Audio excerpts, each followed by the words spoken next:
अल्हम्दुलिल्लाह अली जात अज़ीम सिफ़ात समी सिमात कबीर शान जलील क़द्र रफ़ी ज़िक्र मुताइल अम्र जलील बुरहान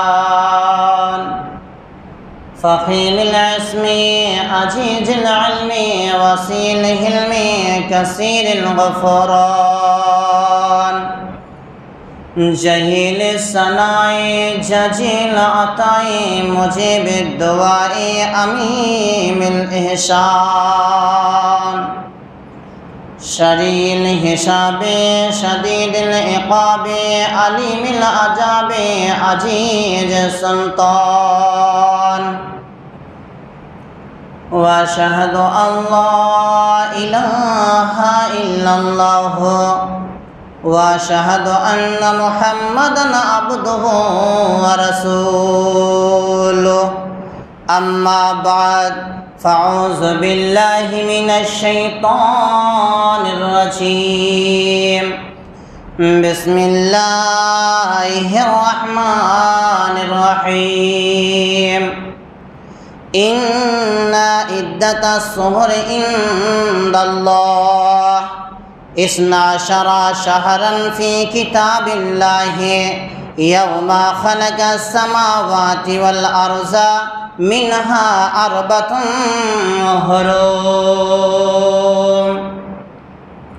वक़ाल नबी सल्लल्लाहु अलैहि वसल्लम वअन अबी हुरैरता रज़ियल्लाहु तआला अन्हु क़ाल रसूलुल्लाह सल्लल्लाहु अलैहि वसल्लम अफ़ज़लुस सियामि बअद रमज़ान शहरुल्लाहिल मुहर्रम व अफ़ज़लु सलाति बअदल फ़रीज़ति सलातुल लैल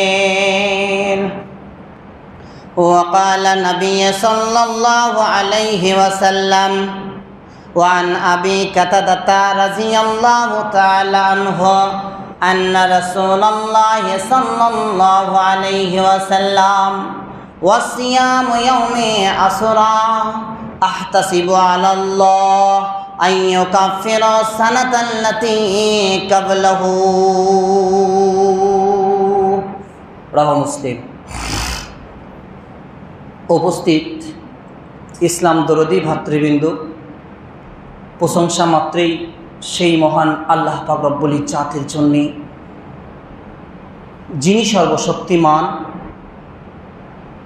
যিনি আজকের দিনে আমাদের সকলকেই আমাদের পার্থিব জীবনের ব্যস্ততাকে পিছনে রেখে পিছনে ফেলে জুম্মার মসজিদে উপস্থিত হওয়ার তৌফিক দান করেছেন। তাই সকলেই আমরা তার শুকরিয়া আদায় করি আলহামদুলিল্লাহ। তারপরে পরে আমাদের আখরি নবী নবিগুল শ্রমণী হযরত মুহাম্মদে মুস্তফা সাল্লাল্লাহু আলাইহি ওয়াসাল্লামের ওপর শত কোটি শান্তি দ্বারা বর্ষিত হোক। সকলে বলুন আল্লাহুম্মা আমিন, আল্লাহুম্মা সাল্লি আলাইহি, আল্লাহুম্মা বারিক আলাইহি। ব্রাদার ইসলাম, আমি আপনাদের সম্মুখে সর্বপ্রথমে একটি আয়াত পাঠ করেছি। এটা পবিত্র কোরআন মাজিদের 10 নম্বর পারার 9 নম্বর সূরা সূরাতুত তাওবা 268 নম্বর পৃষ্ঠায় পাবেন 36 নম্বর আয়াত থেকে কিছু অংশ পাঠ করেছি এবং সহিহ মুসলিম থেকে পরপর দুটি হাদিস আপনাদের সম্মুখে তুলে ধরেছি। এই কোরআনের আয়াত এবং দুটি হাদিস, এই দুটি হাদিস এবং কোরআন, এই দুটি আজকে বর্তমান এই সময়ের সাথে সম্পর্কিত রয়েছে, সময়ের সাথে সম্পর্ক রয়েছে। সেই সময়ের দিকে লক্ষ্য রেখে, এই বর্তমানের দিকে লক্ষ্য রেখে আমি আয়াত এবং হাদিস পাঠ করেছি। গুটিগত কথা বলে আমি আমার বক্তব্য ইতি করব ইনশাআল্লাহ। ওমা তৌফিক ইল্লা বিল্লাহ। একজন সাহাবা আল্লাহ রসুল সাল্লাল্লাহু আলাইহি সাল্লামের সাথে দেখা করলেন। উনি যখন দেখা করলেন, দেখা করার পরে উনি চলে গেলেন। চলে যাওয়ার বিগত 1 বছর পর উনি ফিরে আসছেন। ফিরে আসার পরে আল্লাহ রসুল সাল্লাল্লাহু আলাইহি সাল্লামকে জিজ্ঞাসা করছেন, ইয়া রাসূলুল্লাহ, আপনি আমাকে চিনতে পারছেন? আমি সেই বাহিলি, আমি সেই বাহিলি। আল্লাহ রসুল বলছেন, আচ্ছা তোমার এই চেহারাটা তো বিকৃতি ঘটলো কি করে? তোমার চেহারাটা খুব সুন্দর ছিল, দেখতে খুব সুন্দর ছিলে, শরীর স্বাস্থ্য খুব তাজা ছিল, ভালো ছিল, এত বিকৃতি ঘটে গেল, মানে এত খারাপ হয়ে গেলে কি করে? উনি বলছেন, ইয়া রাসূলুল্লাহ, আমি আপনার কাছ থেকে যাওয়ার পর আর কোনো দিন, আপনার কাছ থেকে যাওয়ার পর আর কোনো দিন শুধু রাত্রে কিছু খাবার খেতাম, তাছাড়া আর খেতাম না। কথাটা ভালো করে বুঝবেন। বাহিলি বলছেন, ইয়া রাসূলুল্লাহ, আমি আপনার কাছ থেকে যেদিন থেকে চলে গেছি, যাওয়ার পর থেকে শুধু রাত্রিতে আমি দুমুঠো খাবার খেতাম, আর কিছু খেতাম না। আমরা কবার খাই? সকাল, 10টা, দুপুর, বিকাল, রাত্রি। আচ্ছা, এই কথাটা বলার উদ্দেশ্যটা কি ওনার? উনি বোঝাতে চাইলেন যে আপনার কাছ থেকে যাওয়ার পর আমি সিয়ামরত অবস্থাতেই আছি, আমি সিয়াম কখনোই ছাড়ি নাই।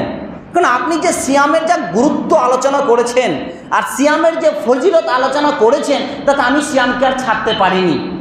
আল্লাহ রাসূল বললেন, তুমি নিজের নাফসের ওপরে, শরীরের ওপরে অত্যাচার করেছ, জুলুম করেছ। ইয়া রাসূলুল্লাহ, উনি বলছেন, ইয়া রাসূলুল্লাহ, আল্লাহ রাসূল বলছেন, হ্যাঁ তুমি তোমার শরীরের ওপর অত্যাচার করেছ। কারণ এরকমটা নয়, শরীরকে কষ্ট দিতে বলা হয় নাই যে তুমি 12 মাস সিয়াম রেখে দেবে, এরকমটা নয়। আর অনেক কিছু হক আছে, আর অনেক কিছু ব্যাপার আছে, শরীরকে সুস্থতা ব্যাপার আছে, ওতে এইরকমটা রাখতে পারো না। তবে আল্লাহ রাসূল সাল্লাল্লাহু আলাইহি সাল্লাম তিনি তাকে বলছেন, শোনো, তুমি এরকমভাবে টানা সিয়াম রাখবে না, তুমি প্রত্যেক মাসে একটা করে সিয়াম রাখো। উনি বলছেন, ইয়া রাসূলুল্লাহ, আমার আরও ক্ষমতা আছে, আরও শক্তি আছে, একটাতে আমার হবে না, পোষাবে না। তাহলে কি করতে হবে? আল্লাহ রাসূল, যা তুমি মাসে 2টো করে সিয়াম রাখবে। উনি বলছেন, ইয়া রাসূলুল্লাহ, তাও পোষাবে না, আমার আরও শক্তি আছে রাখার মতন। আল্লাহ রাসূল বলছেন, যাও তুমি প্রত্যেক মাসে 3টে করে সিয়াম রাখবে। আমরা জানি না যে প্রত্যেকটা মাসে 3টে করে সিয়াম আছে, 13, 14 এবং 15। প্রত্যেক মাসে 3টে করে সিয়াম রাখতে হবে। এই হাদিসটাকে এখন বলা যেতে পারে যে হাদিসটা মনে হয় আমাদের বর্তমান যুগে মানুষরা মনে করে এটা পুরুষদের জন্য নয়, মহিলাদের জন্য। দেখবেন এই সিয়ামটা একমাত্র মহিলারাই রাখে, পুরুষের মধ্যে খুঁজে পাবেন না আপনি। একজন নেই যে মাসে সিয়াম রাখে, মহিলাদের মধ্যে তবু কিছু আছে। যাই হোক, উনি আবার বলছেন, ইয়া রাসূলুল্লাহ, আল্লাহ রাসূল বলছেন, শোনো, এই যে তুমি মাসে 3টে করে রাখবে, তারপরেও উনি বলছেন, ইয়া রাসূলুল্লাহ, আমার এটাতে পোষাইছে না, আমি আরও সিয়াম রাখতে চাই। আল্লাহ রাসূল বলছেন, তুমি কি করবে? এই যে 4টা হারাম মাস, আমি যে আয়াতটা পাঠ করেছি, ওই আয়াতটার কথা আল্লাহ রাসূল বলছেন যে 4টা হারাম মাস আছে, হারাম মাস। ইন্না ইদ্দাতাশ শুহুরি ইনদাল্লাহ, আল্লাহর নিকটে নির্দিষ্ট গণনিত 12টা মাস। কটা মাস? টোটাল 12টা মাস। তাহলে আমাদের কাছে কি বেশি আছে নাকি না কম আছে? একই। আল্লাহ নিজেই ঘোষণা দিচ্ছেন সূরা তাওবাতে যে আল্লাহর নিকটে গণনিত 12টা মাস আছে। তার মধ্য থেকে 4টা মাসকে হারাম মাস বলা হয়েছে। হারাম বলতে কি? আমরা বুঝি মদ হারাম, আচ্ছা নেশা খাওয়া হারাম, চুরি করা হারাম। আচ্ছা, তাহলে এখানে গোলমাল পেকে যাবে, পাকার বিষয়। আমরা দেখবেন অনেকে বলে থাকি যে ইমাম সাহেবরা বলে আম্মা বাদ, মানে ইমাম সাহেব বাদ। এটা আমরা মানে করে থাকি, জানি না তো এই মানেটা আমরা করে ফেলি। প্রত্যেক ইমাম সাহেব প্রথমে বলে নেয়, কিন্তু ওটা ভুল ধারণা, পরবর্তী কথা বলার জন্য এটা অর্থ এই। যাই হোক, তো আল্লাহ তিনি বলছেন যে 4টা হারাম মাসের কথা। আল্লাহ রাসূল বললেন যে 4টা হারাম মাস রয়েছে, ওই হারাম মাসগুলোতে সিয়াম রাখবে, ছাড়বে রাখবে, ছাড়বে রাখবে, ছাড়বে রাখবে, একটা না নয়। যাক, এবার আসি, এই যে 4টা মাস কি কি বলুন তো, জানা আছে? কেউ বলতে পারবেন যে হারাম 4টা মাসের নাম কি আছে? জানা আছে আমাদের? একটা মাস যেটা এখন চলছে, আচ্ছা সর্বপ্রথমে হারাম বলতে হারাম শব্দের অর্থটা কি? সম্মানিত। কি বললাম? 4টা হারাম মাস মানে সম্মানিত মাস। আল্লাহ ঘোষণা দিয়েছেন এই 4টা মাস খুব সম্মানিত মাস এবং এই 4টা মাস খুব মর্যাদাপূর্ণ মাস। অতএব এবং বলা হয়েছে যে এই 4টা মাসকে নিষিদ্ধ মাস, নিষিদ্ধ মাস। এই 4টা মাসে মারামারি, কাটাকাটি, ঝগড়া আর অশ্লীল ভাষা প্রয়োগ করা, যাবতীয় কাজ, সমস্ত কিছু কাজ নিষেধাজ্ঞা করা হয়েছে, একদম টোটালি বন্ধ, একটাও চলবে না। আচ্ছা তাহলে কি বাকি 8টা মাসে চলবে? অর্থটা এরকম চলে আসবে আমরা করে নেব, বা আপনি বাইরে গিয়ে বলেও দিবেন যে ইমাম সাহেব বললো 4টা মাসে চলবে না, মানে বাকি 8টা মাস যা পারবে করে নাও, কোনো সমস্যা নেই। মানুষ তো খুব ভালো, অর্থটা খুব ভালো নিতে পারে, যার জন্য ভেঙে দিতে হচ্ছে যে না, এরকমটা নয়।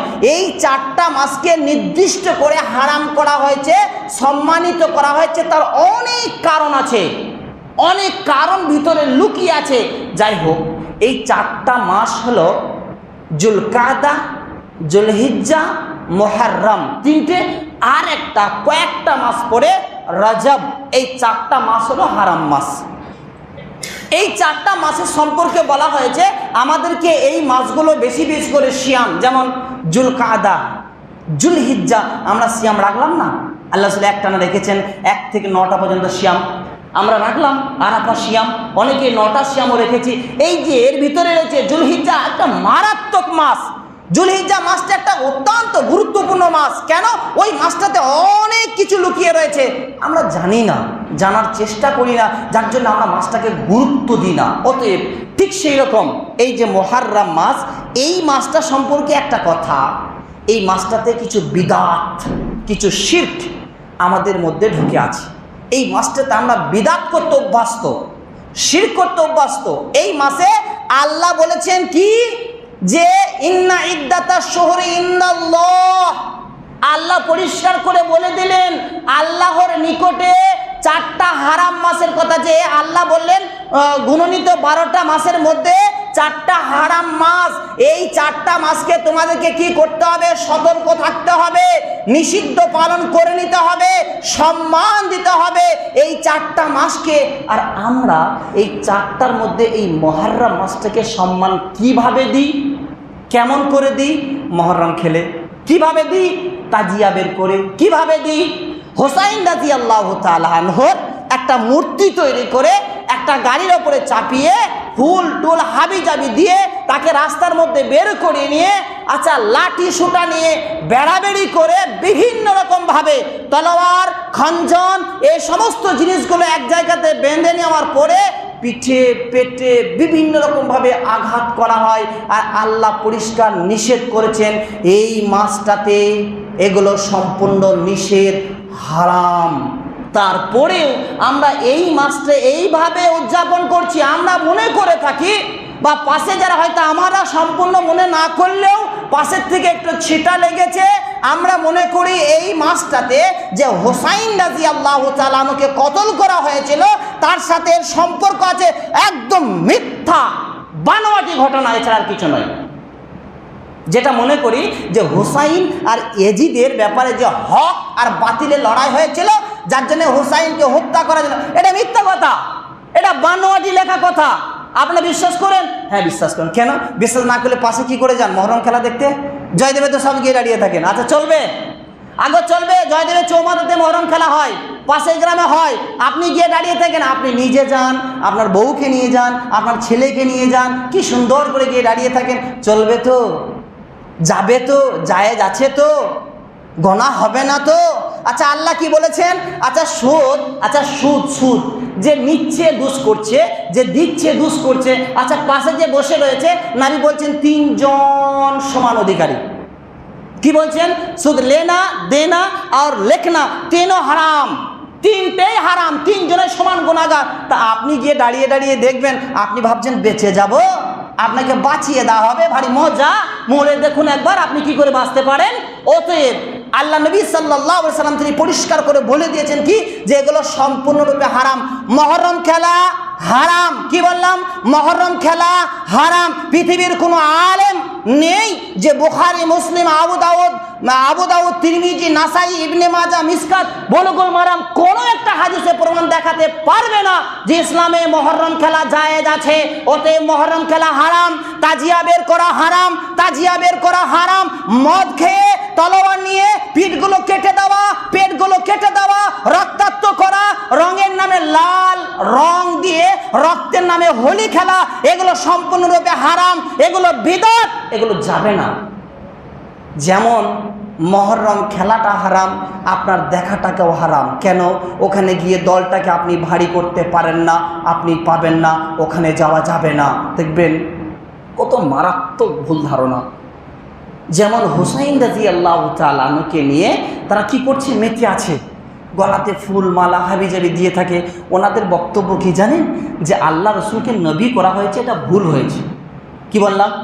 এটা বক্তব্য যে আল্লাহ নবী হয়েছেন, এটা ভুল। কেন? আলী রাদিয়াল্লাহু তাআলাকে নবী করা হতো, এটা তাদের ধারণা, এটা তাদের ধারণা। আর কি করা হয়?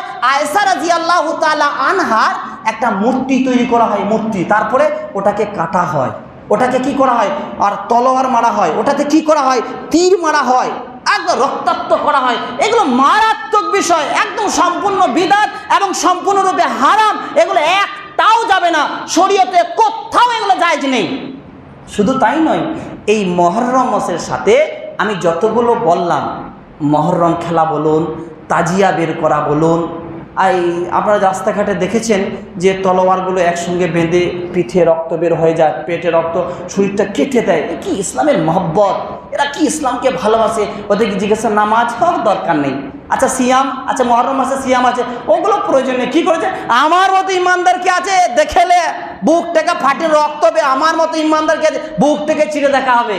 এগুলো মিথ্যা, এগুলো বানোয়াটিতে গোটা দুনিয়াটা ভরপুর, সম্পূর্ণ মেতে আছে। তাহলে এই মাসের সাথে সম্পর্কটা কিসের আছে? আসুন এবার আল্লাহ নবী কি বলছেন দেখুন।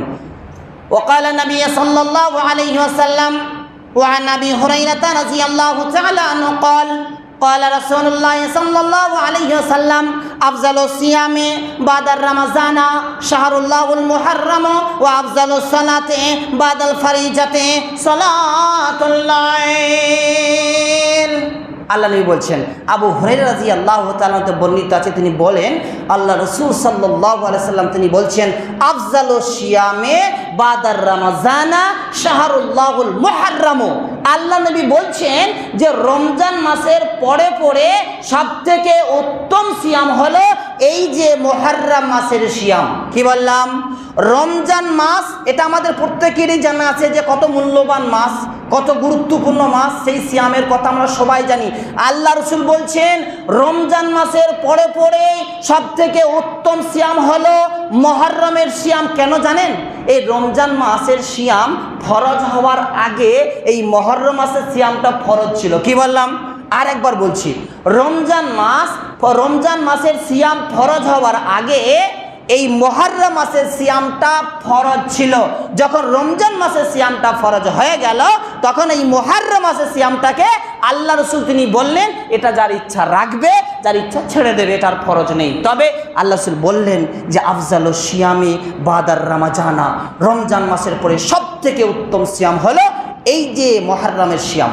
আর কি বললেন? ওয়া আফজালুস সালাত বাদাল ফরিজাতে সালাতুল লাইল, ফরজ সালাতের পরে সবথেকে উত্তম সালাত হলো রাতের সালাত, কিয়ামুল লাইল, অর্থাৎ তাহাজ্জুদ। আমরা তো ফরজই পড়ি না, জুম্মা বলে এসেছি, জোহরে আসবো না, খবরদার আসর থাকবো না, মাগরিব সম্ভব আসা যাবে না, আমরা তো ফরজই পড়ি না ইমাম সাহেব। তা আপনি আবার রাতের নামাজের কথা কি বলছেন? আল্লাহ নবী বলেছেন যে ফরজ নামাজের পরে পরে সবথেকে উত্তম সালাত হলো আমরা রাতের সালাত, কিয়ামুল লাইল, যেটাকে তাহাজ্জুদ বলে আমরা চিনি। আচ্ছা, বোঝা গেল। তাহলে রমজান মাসের পরে যে সিয়ামের কথা বললেন সেটা এই মাসের। আচ্ছা, কটা সিয়াম রাখবো এই মাসটাতে, মুহররম মাসটাতে?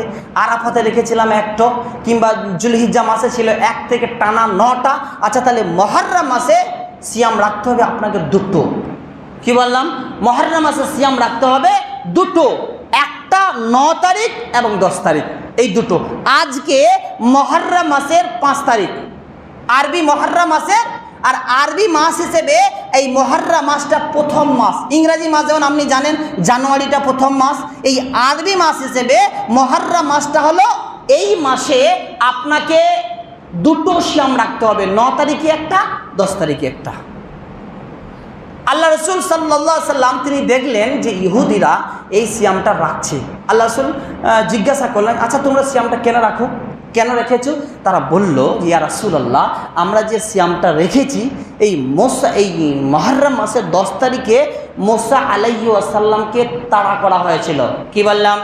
মুসা আলাইহিস সালামকে আমরা যে লম্বা ঘটনা জানি, ফিরাউন আর মুসার মধ্যে যে হয়েছিল লড়াই, যখন মুসা আলাইহিস সালামকে তাড়া করা হয়েছিল, দরিয়াতে নেমে পড়েছিলেন, ওখান থেকে মুসা আলাইহিস সালামকে নাজাত দেওয়া হয়েছিল, পরিত্রাণ দেওয়া হয়েছিল, ফিরাউনকে ডুবিয়ে মারা হয়েছিল। এই মুসা আলাইহিস সালামের নাজাতের কারণে তারা কি করত? এই মুহররম মাসের সিয়ামটা রাখত। আল্লাহ রাসূল তিনি বলছেন, তোমাদের থেকে আমরা বেশি হকদার এই সিয়ামটা রাখার ব্যাপারে, অতএব আমরাও এই সিয়ামটা রাখবো। সঙ্গে সঙ্গে সাহাবারা বললেন, ইয়া রাসূলুল্লাহ, আপনি যে বলেছেন ইহুদিদের খিলাফ করতে হবে, ইহুদিদের সাথে চলা যাবে না, ইহুদিদের সাথে পথ হাঁটা যাবে না, ইহুদিদের পাশে যাওয়া যাবে না, অতএব কি করে এই সিয়ামটা ওরাও রাখে, আমরা কি করে রাখবো? আল্লাহ রাসূল বললেন, হ্যাঁ এটা আমরা রাখবো, তবে একটা বিষয় কি, আল্লাহ যদি বাঁচিয়ে রাখেন, আমি যদি বেঁচে থাকি, সামনের বছরে তার আগে একটা 9 তারিখে সিয়াম রাখবো, যেটা হবে 10 তারিখে। 10 তারিখটা হবে মুসা আলাইহিস সালামের শুকরিয়া আদায়ের জন্য, আর 9 তারিখটা হবে ইহুদিদের বিরোধিতা করার জন্য। 9 তারিখে ইহুদিদের বিরোধিতা করলাম, আর 10 তারিখে মুসা আলাইহিস সালামের শুকরিয়া আদায় করলাম, দুটো সিয়াম হয়ে গেল, দুটোই কাজ হয়ে গেল। অতএব সামনে বাড়ি থেকে আমরা দুটো সিয়াম রাখবো। আল্লাহ রাসূল বলছেন, আচ্ছা সাহাবারা শোনো, এই সিয়ামটা রাখলে তোমাদের লাভ কি হবে? এই সিয়ামটা রেখে তোমরা কি পাবে? কত টাকা দেওয়া হবে? কি অর্থ দেওয়া হবে? বলছেন, ওয়াসিয়ামু ইয়াউমি আশুরা আহতাসিবু আলাল্লাহ আন ইউকাফিরু সানাতাল্লাতী কাবলাহু, হাদিস মুসলিম। আল্লাহ নবী বলছেন, ওয়াসিয়ামু ইয়াউমি আশুরা, কেউ যদি আশুরা সিয়াম রাখে, মুহররম মাসে 10 তারিখে সিয়াম কেউ যদি রাখে, তাহলে কি হবে? আহতাসিবু আলাল্লাহ, আমি আশা করি আল্লাহ তাবারাক ওয়া তাআলা তার বিগত 1 বছরের গুনাহ মাফ করে দেবেন, হাদিস মুসলিম। কি বললাম?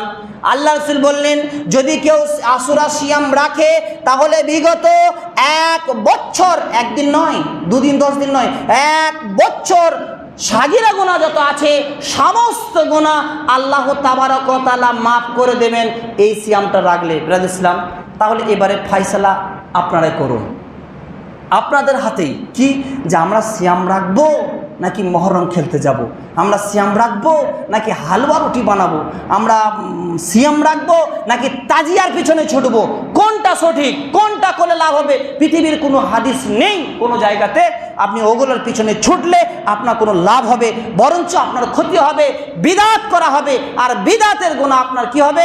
আপনাকে বিদাতের মানে এর কাজই হলো আপনাকে জাহান্নামে নিয়ে যাওয়া। অতএব আপনাকে বিদাত থেকে বেঁচে থাকতে হবে, বিদাত করা থেকে বেঁচে থাকতে হবে, ছেলে মেয়েদেরকে বাঁচাতে হবে, তাদের কাউকে যেতে দেওয়া যাবে না, ওখানে কাউকে পৌঁছাতে দেওয়া যাবে না। যারা জানে, দেখবেন প্রত্যেকটা বাড়িতে, আমি কোনো একটা মাযহাবকে কটাক্ষ করে কথা বলতে আমি ইচ্ছুক নই, তবে যেই আমাদের ধর্মের মধ্যে কিছু মানুষ যারা এগুলো করে, যাদের সঙ্গে সম্পর্ক আছে, রিলেটিভ আছে, তাদের বাড়ি এই সময় যেতে দেওয়া যাবে না। আমি ইমাম বলছি, যেতে দেওয়া যাবে না। এই সময় ওদের বাড়ি এই উপলক্ষে নিমন্ত্রণ হয়েছে, দাওয়াত হয়েছে, মহরম খেলতে যাবে, হালুয়া রুটি বানানো হয়েছে, খাবে। আপনার বাড়িতে আপনার মেয়ের বিয়ে দিয়েছেন বা আপনার ছেলের বিয়ে হয়েছে, আপনার বাড়িতে হালুয়া এসে হাজির, রুটি এসে হাজির, আহা কি মজা! আপনি প্রতিবাদ করলেন না, আপনি ভক্ষণ করলেন, তার মানে আপনি শামিল হয়ে গেলেন। প্রমাণ বুখারী হাদিস, কেউ কাটতে পারবে না। আপনি যদি প্রতিবাদ করেন তাহলে ঠিক আছে, আপনি চুপচাপ যদি ভক্ষণ করলেন তাহলে এটা শামিল হয়ে গেলেন, আপনি একমত, মানে আপনি মত আছেন, অসুবিধা, তোমরা চালিয়ে যাও, আমি যেতে পারছি না তো কী হবে, এটাতে আমার মত আছে। অতএব প্রত্যেকটা গার্জিয়ানের কাছে আমার অনুরোধ যে এই সমস্ত বিষয় থেকে আমাদেরকে বেঁচে থাকতে হবে। বহুদিন থেকে আমি বলে আসছি, তারপরেও এখনো পর্যন্ত যদি বাঁচাতে না পারা যায়, আল্লাহ যদি আমাদেরকে না বাঁচায়, তাহলে জানতে হবে আমরা হতভাগা, আমাদের মতো হতভাগা, আমাদের মতো দুর্ভাগ্য মানুষ পৃথিবীতে আর কেউ নেই। কেন?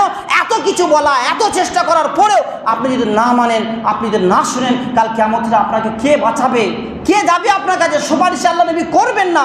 অতএব সর্বশেষ আল্লাহকে বলি, আল্লাহ তুমি আমাদেরকে বাঁচাও এই সমস্ত বিদআত, এই সমস্ত শিরক কাজ থেকে, বিদআতমূলক কাজ থেকে তুমি সারা পৃথিবীর প্রত্যেকটা মুসলমান নর নারীকে বাঁচিয়ে নাও, সারা পৃথিবী। তারপরে খাস করে দোয়া করি এই সুগর রঘুনাথের প্রত্যেকটা নারী পুরুষ ছোট বড় সকলকেই তুমি এই সমস্ত বিদআত কাজ থেকে তুমি বাঁচাও। আল্লাহ গো, তুমি ছাড়া কেউ নাই, তুমি যদি না বাঁচাও তাহলে কেউ বাঁচাতে পারবে না। আল্লাহ তুমি আমাদেরকে না বাঁচালে কে বাঁচাবে? তাই দরখাস্ত তোমার কাছে পেশ করলাম। আল্লাহ তুমি দরখাস্তটা কবুল করে নাও। আমিন, আল্লাহ আমিন। ইবাদুল্লাহ।